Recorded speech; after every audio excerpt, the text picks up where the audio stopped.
Big Boss Telugu season 8లో మరో వారం పూర్తయింది. అయితే ఈ వారంలో డబుల్ ఎలిమినేషన్ జరిగింది. వృద్ధాప్య సమస్యలకు తోడు అనారోగ్య కారణాలతో గంగవ్వ సెల్ఫ్ ఎలిమినేట్ కాగా, ఆడియన్స్ ఓట్లు తక్కువ రావడంతో హరితేజ హౌస్ నుంచి బయటకు వచ్చేసింది. వీరిద్దరు గతంలో కూడా బిగ్ బాస్ హౌస్లో సందడి చేశారు. ఈ సీజన్లో వైల్డ్ కార్డ్ కంటెస్టెంట్లుగా అడుగుపెట్టారు. గంగవ్వ సంగతి పక్కన పెడితే బిగ్ బాస్ తెలుగు సీజన్ 1లో సెకండ్ రన్నరప్గా నిలిచిన హరితేజ ఈ సీజన్లో మాత్రం ఆడియన్స్ను పెద్దగా ఆకట్టుకోలేకపోయింది. అయినా రెమ్యునరేషన్ విషయంలో భారీగానే అందుకుంది. సినిమాలు, సీరియల్స్తో పాటు సోషల్ మీడియాలోనూ హరితేజకు మంచి క్రేజ్ ఉంది. ఈ క్రమంలో బిగ్ బాస్ ద్వారా ఆమెకు రోజుకు 50,000 పారితోషికం అందుకుందంట. అలా వారానికి 3.5 లక్షల రెమ్యునరేషన్ ఇచ్చారని తెలుస్తోంది.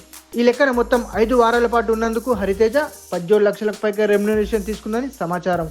కాగా ఇటీవల రిలీజ్ అయిన ఎన్టీఆర్ దేవరా సినిమాలో హరితేజ ఓ కీలక పాత్రలో కనిపించింది. హీరోయిన్ జాన్వీ పక్కన ఆడియన్స్ ను కడుపుబ్బా నవ్వించింది. లేటెస్ట్ అప్డేట్స్ కోసం ప్లీజ్ డూ సబ్స్క్రైబ్ ఆయుధం న్యూస్.